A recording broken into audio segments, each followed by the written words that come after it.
Good evening. Thank you so much for joining us back here on Ask 9. I'm Becky Phelps. I'm Jim Mertens. Happy 2026. Yes, I haven't seen you since last year. Another new year, and we get to do this program again, of course, Monday through Friday at 5:30 live. And we thank you for your questions. Make that your New Year's resolution, asking questions. We look forward to seeing them. Please do. One question a week. That's your resolution. And we're trying to get to as many as possible, but we're also very cognizant that it's good to talk about the current events that are going on in this area as well. Even events that are happening out of this country but still have an impact in this area. Yeah, our weekend crew has been covering pretty in depth the events that have happened in Venezuela over the weekend, starting very, very early Saturday morning.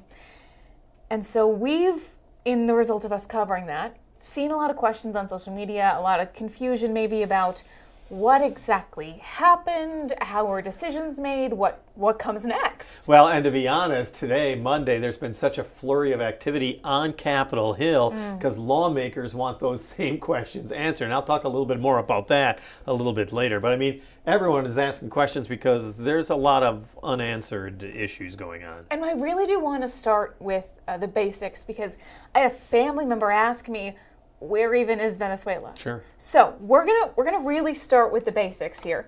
We are going to pull up a map for you of where Venezuela is. This is in South America. As you can see, it's kind of near the top of South America, and it's got a lot of space right on the Caribbean Sea and the Atlantic.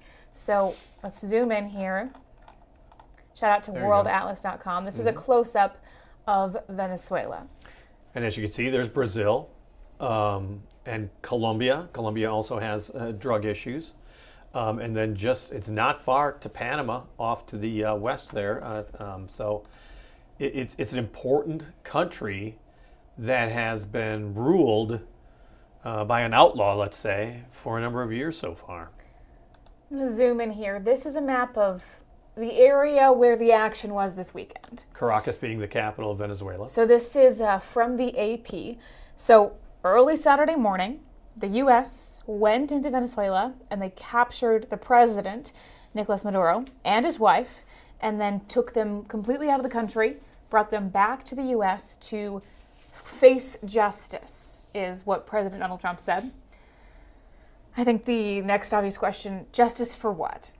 So, first appearance in court was today, actually, so it took a couple days. Federal court in New York City. So we do officially know he's been charged alongside his wife, his son, and 3 others on several counts. President Maduro is charged with narco-terrorism conspiracy, cocaine importation conspiracy, possession of machine guns and destructive devices, and several other charges along those same lines. So that's what we're looking at here. Those are the charges. Those are why the president made the decision to go in and take the president of Venezuela out. The administration saying that it was basically for the safety of the United States because of the drug trafficking that is going on in the Caribbean and the fact that so much of drugs that are in that area of northern South America, like we were saying, Colombia, which is more known for cocaine, and Venezuela, it's finding its way into the United States. And then on top of that is the country is being so badly run and there's terrorism throughout that the big migration up through Central America into Mexico and into the U.S. border oftentimes had a majority of Venezuelan citizens, Venezuelan nationals that were making their way up to the U.S. So the administration believed in 2 things, keeping the drugs out and getting the Venezuelans back into their home country to a more stable nation. And this was very shocking to a lot of people over the weekend, but it didn't necessarily come out of the blue. You know, President Biden put out a kind of a bond on the president of Venezuela earlier this year for $25 million for something leading to his arrest. There have been calls for his arrest, and of course all of the boat bombings that we've seen. Exactly. I have to be honest. I kind of, when I first heard about it and then heard more details on how the special mission was carried out, and the fact that Maduro and his wife were, I believe, in their bedroom, and they were trying to get to a safe room, which we've all learned, which would have been I'm sure special forces would have found a way to get through it. But, Likely, yeah. But I'm sitting there thinking about, well, Saddam Hussein was more hidden underground. Osama bin Laden was the special forces once again getting into Pakistan and arresting him in one of these amazing raids that, if you've seen the video, I mean, the military has these cameras and they're watching it in real time in the Situation Room of the White House, and you're just kind of sitting there going, wow, the special forces and the fact that they were able to do it. And you can argue the legality, but just the fact that they're so specially trained that if that was their mission, it was a mission that was accomplished flawlessly, it seems. Yeah, absolutely. So speaking of the legality of it, one of the biggest questions that we've seen a lot is, did this action, arresting the president of Venezuela, should that have required Congress's approval? Should that have gone through Congress? Or was President Trump able, with his administration, to just do this and make the decision?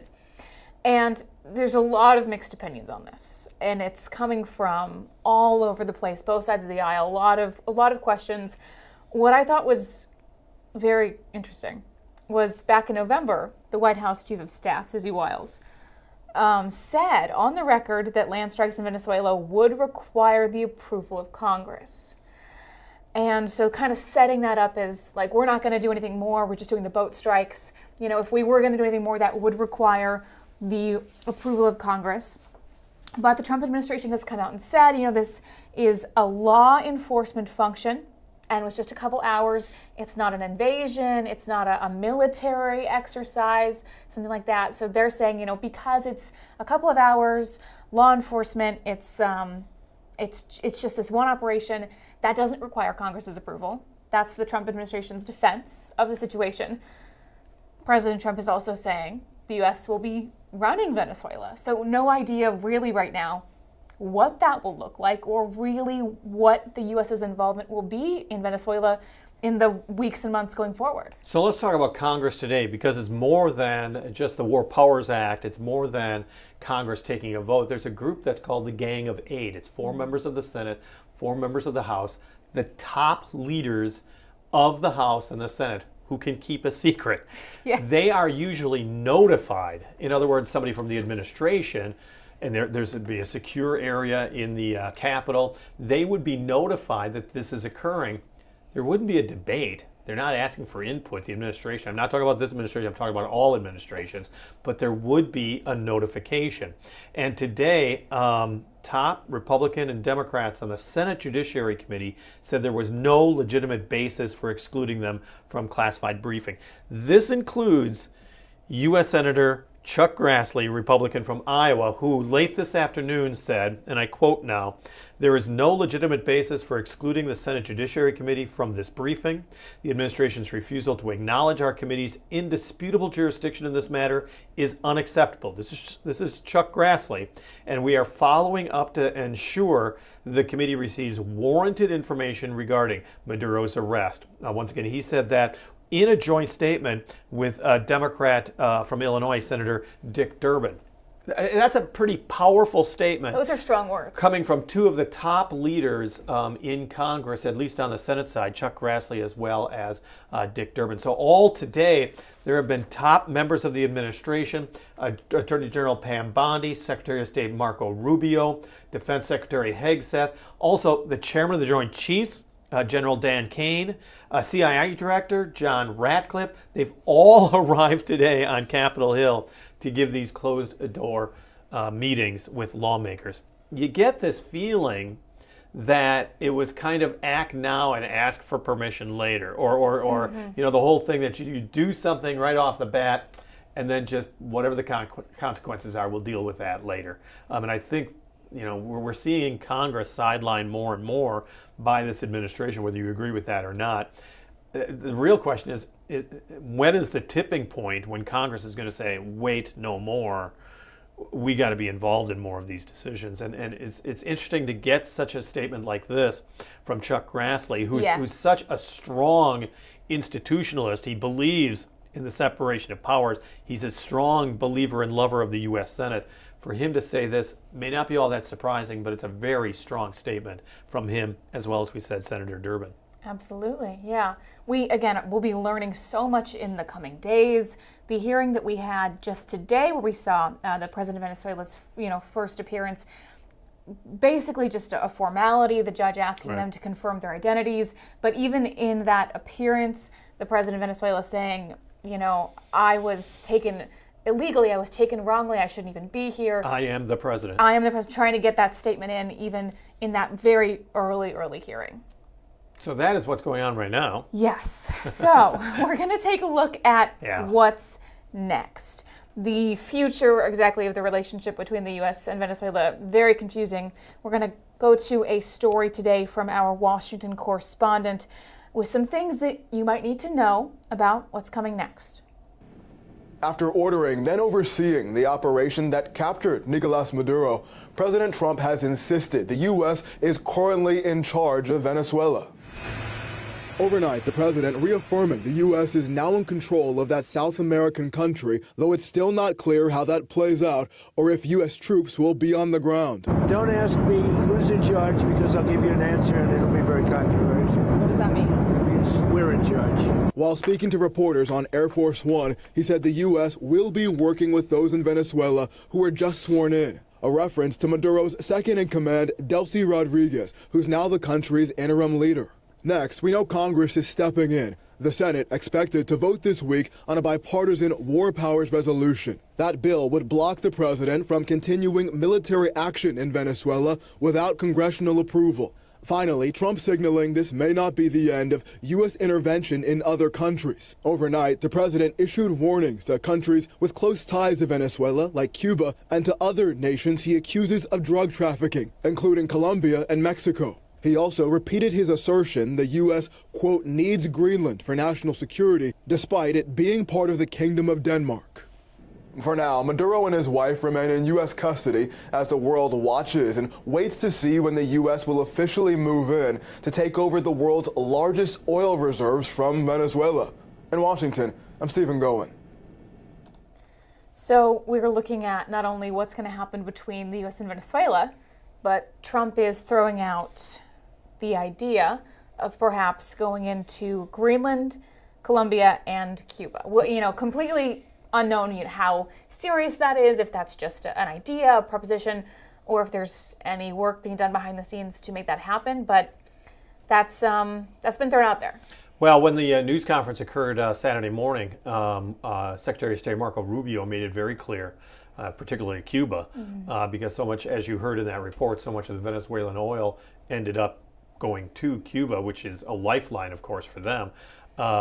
Whether or not it's going to be military action or if it's just going to be, an economic, well, I guess there's already economic pressure on Cuba, of course, but even greater is to be seen. And the real question is, America has had a lot of instances of military might being exercised in the Caribbean. Whether it's Haiti or Grenada or Nicaragua or Panama and the canal. So if you want to call it imperialism or an extension of the Monroe Doctrine, America has had a lot of experience of dealing with governments it doesn't like in the Caribbean and South America. And sometimes it takes decades to find out if it was actually effective. The short-term goal and the long-term goal are two very different things right now. Yeah, hopefully, we've gotten you at least a little bit caught up today on what happened over the weekend. Obviously, this is going to evolve and continue to send some ripples, so we will keep following up on this for a very, very long time, we can assume. But again, hopefully this provides a nice little foundation to get you caught up after the weekend about what happened over in Venezuela. And once again, thank you for your questions. There's a number of topics that we're dealing with, and we're also working on some of the things that are going on with Cedar Rapids schools. So please watch our newscast tonight for the ongoing coverage of that, which is so critical for so many families in the Cedar Rapids area. And anytime you have questions to ask, please do. Have a great night.